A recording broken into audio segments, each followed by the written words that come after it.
Oke ya teman-teman, jadi sekarang kita lanjut ke pembahasan soal. Nah, soal yang aku ambil adalah soal nomor, nah ini soal 12 workbook. Nah, jadi soal 12 workbook. Nah, pertanyaannya, kita langsung ke pertanyaannya. Jadi ini ada neracanya ya, neraca, kemudian ada transaksi. Nah, ini pertanyaan pertama, apakah rencana reorganisasi di atas sudah memenuhi kriteria yang ini? Fresh start reporting. Nah, kita kembali ke teori yang sebelumnya.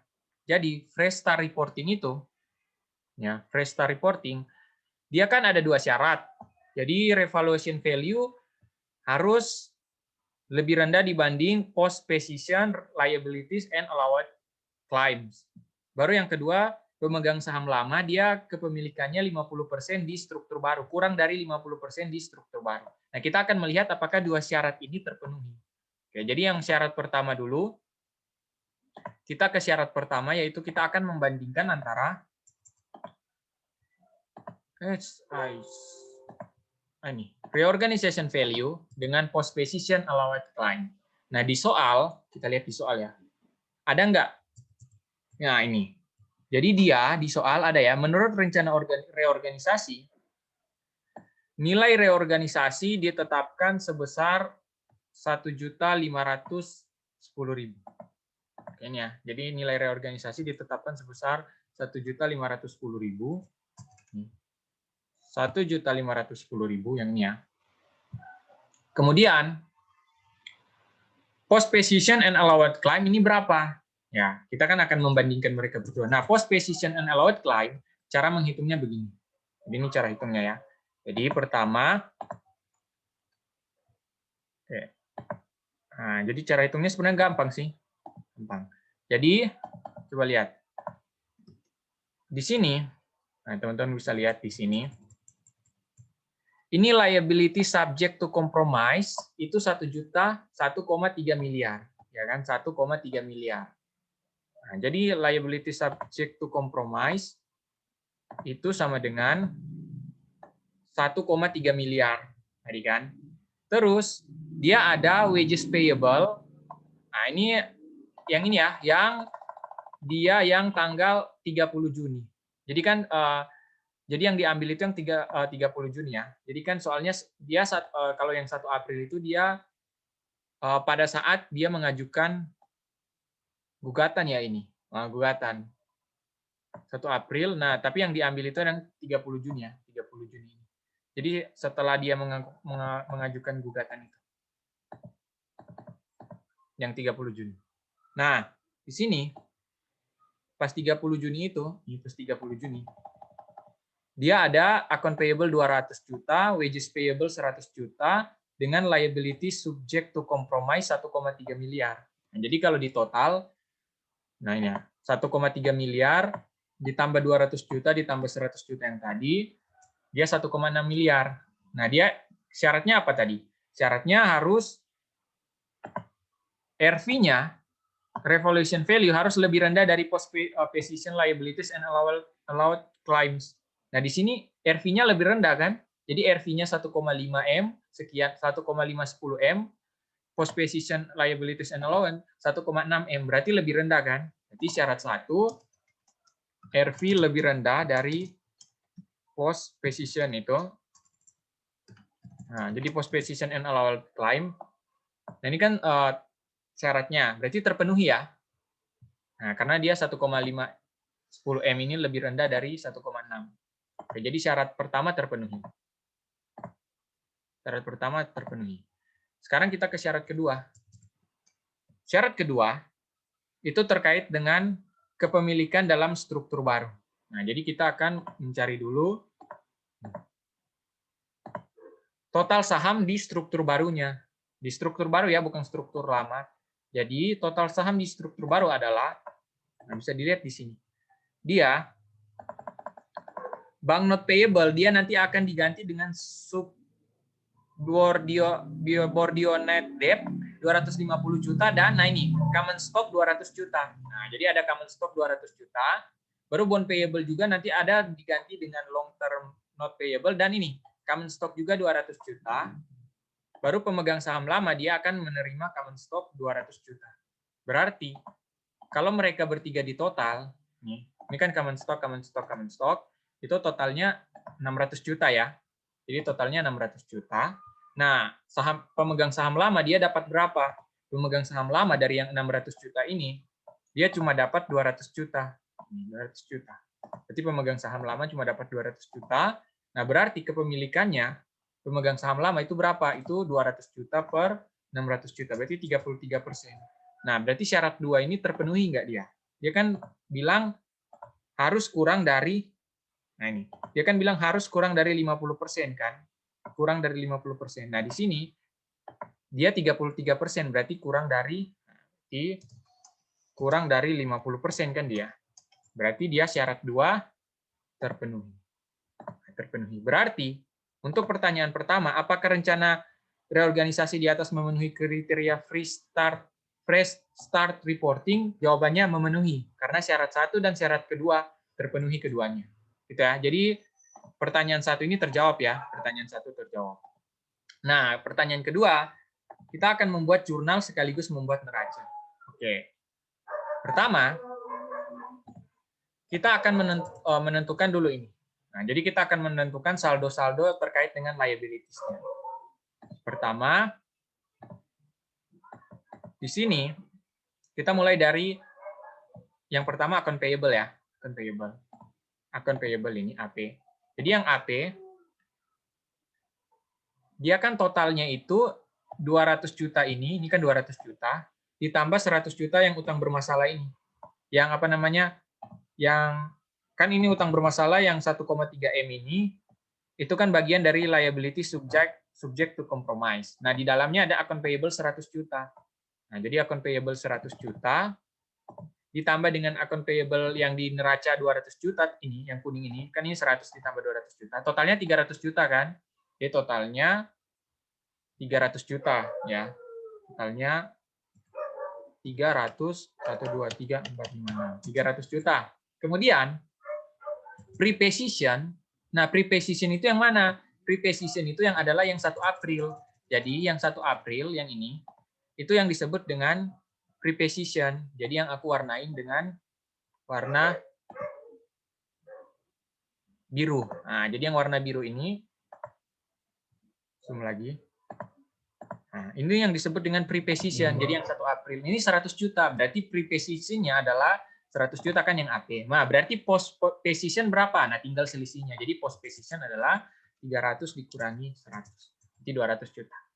Sekarang kita ke wages payable. Jadi kan account payable udah. Sekarang ke wages payable.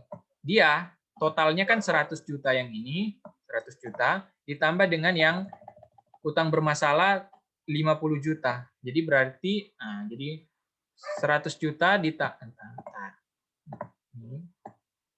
Nah, 100 juta ditambah dengan yang 50 juta di utang bermasalah, berarti totalnya 150 juta ya.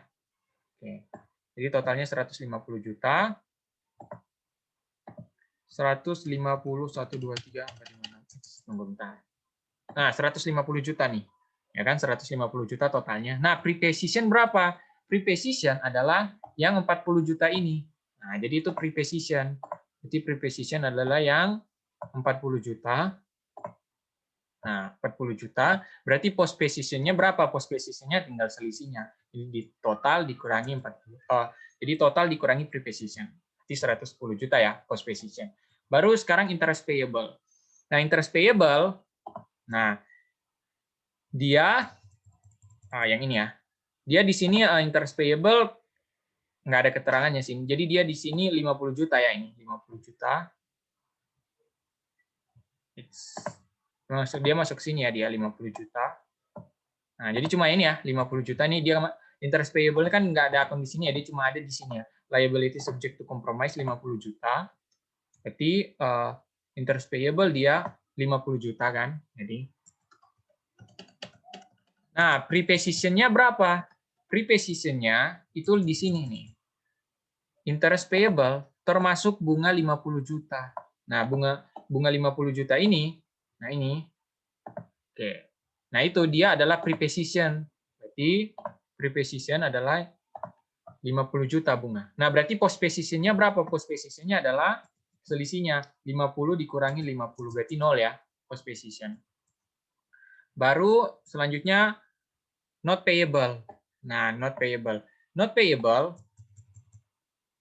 Nah, di sini kan 450 juta. Not payable ya, di utang bermasalah. Nah, utang bermasalah 450 juta. Oke ya. Nah, 450 juta ya. Nah, di sini dia nggak ada nih. Yang spesifik apa namanya? Not payable kan kosong nih, kosong. Berarti cuma yang utang bermasalah ini 450 juta. Jadi totalnya 450 juta ya. Jadi total sama dengan 450 1 2 3 4 5 6 450 juta. Nah, prepositionnya berapa? Prepositionnya adalah yang di sini. Ini kan dia 500 juta ya. Cuman 500 juta ini udah termasuk bunga 50 juta. Berarti yang murni bank not payable berapa? 450 juta kan? Jadi kan ini 500 juta preposition tapi udah termasuk interest. Jadi yang murni prinsipalnya atau nilai pokoknya cuma 450. Jadi prepositionnya itu 450. Nah, berarti post position adalah selisihnya. Nah, berarti 0 post positionnya. Baru yang terakhir adalah bond payable. Bond payable dia masih dia di sini. Nah, dia di ini utang bermasalah, dia 650 juta. Nah, jadi bond payable di utang bermasalah 450 juta. Nah, di sini dia nggak ada ya. Nilainya nggak ada. Nilainya nggak ada, berarti cuma yang ini ya, 650 juta. Itu adalah totalnya. Total ya kan? Total sama dengan 650, 1, 2, 3, 4, 5, 6. Nah, terus prepositionnya berapa? Prepositionnya adalah 500 juta. Nah, ini prepositionnya 500 juta. Ya kan? Jadi preposition adalah 500 juta. Berarti post positionnya berapa? Post position adalah selisihnya. Post position adalah 150 juta. Gitu ya. Jadi gitu cara menentuin preposition dengan post position. Jadi pertama total dulu. Habis total, baru dapat preposition. Setelah preposition, selisihnya itu ke post position. Post position positionnya. Nah, gitu ya. Terus, ini common stock jangan dulu, liabilities saja dulu. Terus, habis itu kita akan membaca transaksinya. Jadi di soal ini, kita ya, post position, account payable dan wages payable dibayar penuh. Jadi post position AP dan WP dibayar penuh, dan preposition AP dan WP masing-masing dibayar 70 juta dan 40 juta. Oke, berarti kita ke ini. Plan-nya. Sekarang kita masuk ke plan. Plan untuk yang account payable itu yang dibayar tadi dibilang berapa? Jadi yang dibayar tadi kan dibilang adalah sama dengan post position AP ini ya. Itu dibayar penuh. Nah, jadi post position AP ini dibayar penuh. Nah, ini. Jadi post position AP berarti dibayar penuh, ini 200 juta dibayar penuh ditambah dengan preposition dari AP, ya dibayarnya cuma 70. Nah, jadi yang preposition dibayar cuma 70. Berarti preposition ditambah preposition 70, 1, 2, 3, 4, 5, 6. Berarti 270 juta. Nah, kemudian berarti kan coba teman-teman lihat. Ini totalnya 300 juta, sementara yang dibayar 270. Berarti ada gain kan dia? Iya dong gain. Kan utangnya 300 juta, utang 300 juta total. Tapi dibayarnya cuma 270, berarti ada gain. Gainnya berapa? Gainnya adalah 30 juta. Nah, gain 30 juta ini kita akan jurnal. Jurnalnya adalah langsung ke jurnal ya. Jadi pertama account payable. Nah, ini 300 juta ini total. Jadi account payable 300 juta. Kemudian dia ada. Jadi account payable 300 juta yang total ini di debitnya. Ini total dihapus, ya kan? Nah, terus dia tadi kan ada gain 30 juta ya. Gain 30 juta, ya kan? Gain 30 juta yang ini. Ini 30 juta. Nah, kemudian ada yang dibayar 270 juta. Nah, yang dibayar 270 juta itu jangan bikin case ya. Kenapa nggak bikin case? Karena kan dia bilangnya dibayarnya nanti setelah reorganisasi dikonfirmasi pihak pengadilan kan. Berarti di sini yang 270 juta bukan cash, tapi dia AP juga. Jadi unik memang. Jadi AP pada AP. Nah, jadi jangan isi cash tapi isi AP di kreditnya. Kenapa? Jadi kenapa yang dibayar ini? Nah, ini AP ini dalam kurung yang dibayar kan. Nah, 270 juta itu tadi, kenapa di AP bukan cash? Karena ini. Dia kan nanti dibayarnya setelah dikonfirmasi pihak pengadilan. Gitu ya. Jadi dia masih AP dulu. Ya, yang dibayar ini. Oke, jadi ini udah, berarti AP udah ya. Jadi kita clear. AP clear. Aku kasih warna hijau. Sekarang kita ke WP. Nah, wages payable, dia sama. Jadi wages payable yang post position dibayar penuh. Nah, jadi wages payable, ini yang dibayar ya. Jadi yang post position dia dibayar penuh 110 juta, ya kan? Jadi post position 110 juta dibayar penuh ini. Kemudian yang pre-position dia 40 juta. Nah, yang pre-position 40 juta yang dibayar. Jadi ditambah dengan pre-position dia cuma 40 juta. Berarti dibayar semua sih dia itu, ya. 40 juta kan pre-positionnya. Berarti total yang dibayar 150 juta. Nah, totalnya 150 juta dia dibayar 150 juta. Ada untung nggak dia? Nggak ada untung ya, nggak ada untung. Jadi makanya di sini gain-nya itu 0. Nah, ini jurnalnya gimana? Jurnalnya adalah berarti yang totalnya kita hapus, berarti WP, jadi wages payable di debit 150 juta dan wages payable di kredit. Nah, ini yang mana? Yang bayar sebesar 150 juta juga. Makanya dia nggak ada gain, ya. Nah, makanya dia nggak ada gain kan? Karena dia total dengan yang dibayar sama.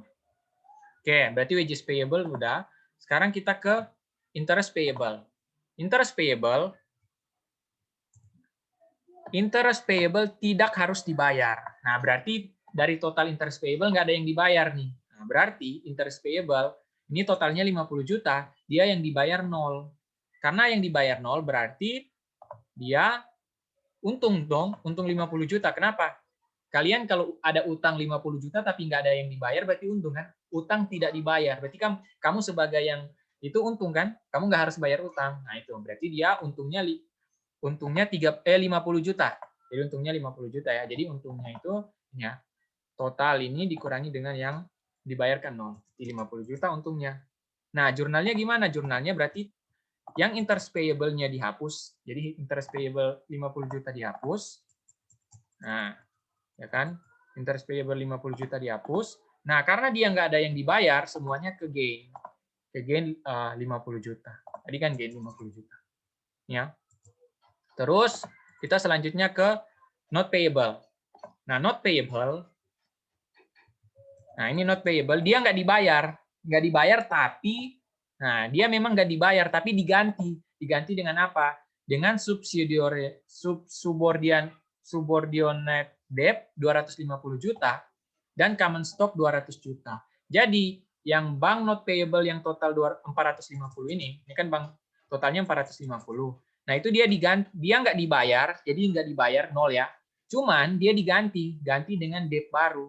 Jadi debt baru 250 juta, yang ini ya. Yang subordinate debt 250 juta ditambah dengan common stock 200 juta. Jadi diganti dengan debt baru dan saham 200 juta. Nah, ada gain nggak dia? Kita lihat ya. Dia berarti totalnya 450 juta diganti dengan 250 juta dengan 200 juta. Berarti netral ya. Jadi 450 juta dikurangi 250 dikurangi 200 berarti 0 ya. Berarti dia nggak ada gain. Nah, berarti yang ini nggak ada gain. Yang not payable. Nah, jurnalnya gimana? Kita menghapus not payable total yang tadi. Jadi not payable total 450 dihapus. Nah, itu diganti dengan subordinate debt 250 juta dan common stock 200 juta. Jadi yang ini ya. 250 juta diganti dengan ini ya, subordinate debt 250 juta dengan common stock 200 juta. Baru kita ke bond payable. Nah, jadi bond payable. Nah, ini terakhir nih bond payable. Jadi bond payable dia kan totalnya 650 juta ya ini. Total 650 juta. Nah, dia dia dia nggak ada yang dibayar. Berarti yang dibayarnya 0 ya, dibayarnya 0, tapi dia diganti. Diganti dengan apa? Diganti dengan long term not payable 250 juta. Jadi dia akan memunculkan debt baru 250 juta yaitu long term not payable dengan ditambah dengan common stock 200 juta juga. Nah, jadi akan ditambah dengan common stock 200 juta. Berarti, nah dia ada gain nggak? Ada dong. Kenapa? Coba lihat ya. Dia kan total apa namanya? Total bond payable 650. Nah, dikurangi dengan debt baru 250 dan saham 200 berarti ada keuntungan 200 juta. Nah, jurnalnya berarti kita menghapus bond payable. Jadi kita menghapus bond payable, ya. Bond payable dihapus 650, baru dia ada diganti dengan utang 250, saham 200 dan tadi ada gain 200 kan. Nah, di tabel. Nah, inilah jurnalnya. Berarti ini jurnalnya selesai yang ini. Nah, selesai ya yang ini. Jadi jurnal terkait semua liabilitas selesai. Terus, nah itu jurnal yang pertama ini, yang liabilitas ini namanya nego utang dengan kreditor istilahnya. Baru yang kedua adalah nego dengan pemegang saham. Jadi kan common stock-nya itu dia 700 juta ya ini. 700 juta nih common stock, 700 juta. Nah, itu 700 juta itu dia akan dihapus. Nah, dia kan akan dihapus ya 700 juta. Nah, dia akan memunculkan common stock baru sebesar berapa? Tadi kita udah lihat di mana sih? Nah, ini. Total saham struktur baru yang tadi. 600 juta ya. Nih, total saham struktur baru yang di awal kita hitung, dia kan 600 juta. Ini 600 juta ini nilai nominalnya. Jadi 600 juta. Nah, di sini kan harusnya 600 juta ya. Di sini udah 200 juta di jurnal. Ini udah 200 juta di jurnal. Di sini juga udah 200 juta di jurnal. Berarti sisa berapa?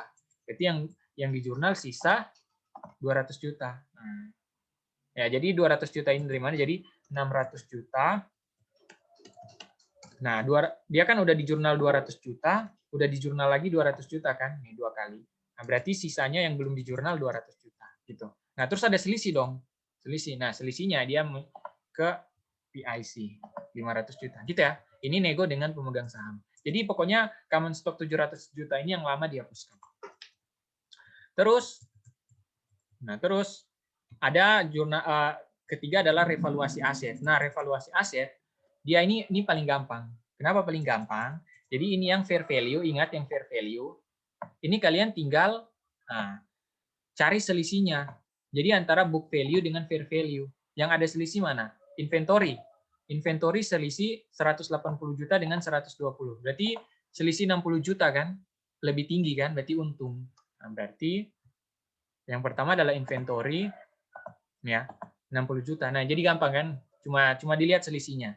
Jadi kemudian yang land 150 juta fair value, book value-nya 100. Berarti ada gain 50 kan? Nah, berarti gain ini adalah gain-nya 50. Nah, gitu seterusnya ya. Nah, ini. Jadi seterusnya. Nah, terus nanti kan kalau ada selisihnya, ya kan ini. Jadi selisih dari revaluasi nanti apakah kalau dia selisihnya di debit dia namanya loss on revaluation, kalau selisihnya di kredit berarti dia ini. Atau yang paling gampangnya yang ini aja. 1790 dikurangi 1460. Nah, selisih dari apa namanya? Fair value dengan book value kan ini. Jadi 1790. Jadi book value ternyata sebelumnya book value-nya 1790, setelah di apa namanya revaluasi jadi 1460. Berarti turun kan book value totalnya. Nah, itu nanti itu namanya loss on revaluation. Jadi selisihnya itu. Itu revaluasi aset gampang. Baru yang ketiga adalah penghapusan defisit. Nah, jadi gain on discharge debt yang di atas ini, mana sih dia? Yang 30 juta, ini kan 30 juta. Baru yang ini 50 juta. Pokoknya yang gain itu, nah yang ini 200 juta, dia dihapus. Nah, yang gain on discharge debt tadi, nah, dia dihapus. Totalnya kan tadi 280 ya, 280 dari mana? Dari yang 30 juta ditambah 50 juta ditambah dengan 200 juta. Berarti 208. Terus dia PIC yang 500 juta ini kan PIC 500 juta. Nah, dia dihapus juga. Jadi tinggal dibalik sih di debit. Terus nah, loss on revaluation, ini kan ada loss on revaluation. Nah, itu juga dihapus dong. Nah, dihapusnya berarti dikreditin kan? Dikreditin loss on revaluation gitu. Terus dia ada jadi loss on revaluation 330 dari sini baru defisit ini. Nah, ini defisit. Ini defisit dari mana? Defisit itu teman-teman ambil dari sini. Masih dia. Nah, dari yang tabel ini. Tapi ambil defisit yang ini ya. Ambil defisit yang 30 Juni. Nah, jadi 30 Juni ya. Jadi bukan yang 1 April tapi yang 30 Juni kan. Nah, 30 Juni 510 juta ini. Nah, itu yang menjadi defisitnya, ini defisit. Nah, berarti kan ada selisih. Nah, selisihnya itu reorganization value. Nah, jadi jurnalnya udah ya. Jurnalnya udah. Sekarang apa lagi pertanyaannya? Pertanyaannya adalah membuat neraca fresh start setelah reorganisasi. Nah, kalau neracanya ini juga sebenarnya gampang. Lihat ya. Kenapa aku bilang gampang? Karena yang aset, neraca kan terdiri dari 2 kan, aset, liabilitas, dan ekuitas. Jadi neraca setelah reorganisasi untuk yang aset, teman-teman tinggal salin yang ini. Yang fair value yang ini, nilai totalnya fair value ini, itu tinggal disalin. Nah, jadi disalin. Itu ya, disalin. Nih, disalin. Cuman yang membedakan, nah ini kan yang dari case sampai paten, nah dari case sampai paten itu kan disalin dari yang ini ya. Nah, dari yang fair value ini, yang hijau, ya kan? Nah, cuman ada tambahan. Nah, tambahannya apa? Yang reorganization value yang 60 juta, kan tadi udah di jurnal. Mana sih dia? Yang ini, reorganization value 60 juta, ini kan udah di jurnal. Nah, itu dimasukin ke sini, ke aset. Jadi reorganization value yang di debit tadi dia masuk ke aset. Sehingga total asetnya dia 1.520. Nah, itu 1.520 juta. Gitu ya. Nah, gitu. Terus apa lagi? Nah, sekarang liabilitas dan ekuitas. Nah, kalau liabilitas dan ekuitas untuk yang AP, nah, APWP itu dia tinggal ambil dari yang jadi dari yang di sini. Gitu. Yang plain, ingat yang plain ini. Plain. Nah, jadi yang dibayar itu menjadi AP, ya kan? AP yang dibayar 270, mana sih dia? Baru yang WP 150 kan ini yang dibayar. 270 dengan 150 itu jadi AP dengan WP kan tadi. Ini sih AP dengan WP. Nah, kalau yang ini interest payable udah habis ya. Interest payable kan nggak ada di sini. Nggak ada di sini. Nah, ini yang ada debt baru. Debt baru 250 juta itu apa? Itu yang subordinate debt yang 250 yang ini. Nah, ini subordinate debt 250. Nah, itu ya. Jadi itu yang ini. Dengan yang 250 lagi yang debt baru itu yang long term not payable 250. Nah, jadi long term not payable itu 250 juga. Baru yang ini common stock. Nah, common stock tapi dia bukan ini ya. Jadi common stock tadi ini atau udah lupa di tabelnya ini. Jadi kan common stock itu dia kan Jadi common stock ini dia kan awalnya tadi 700 juta ya. 700 juta dari yang ini. Prepositionnya ini kan 700 juta nih. 700 juta ya. Nah, terus setelah Setelah restrukturisasi dia jadi 600 juta kan? 600 juta. Nah, berarti yang total saham 600 juta itulah yang di sini. Jadi yang common stock 600 juta. Jadi yang ini total saham setelah restrukturisasi atau struktur baru. Gitu ya. Atau di sini, kalau di sini yang ini sih. Nah, ini kan 200 tambah 200 tambah 200. Berarti kan 600 juta ya. 600 juta. Nah, nilainya harusnya balance. Oke, balance ya. Aset dengan liabilities. Nah, ini berarti, coba lihat. Selesai nggak dia soalnya?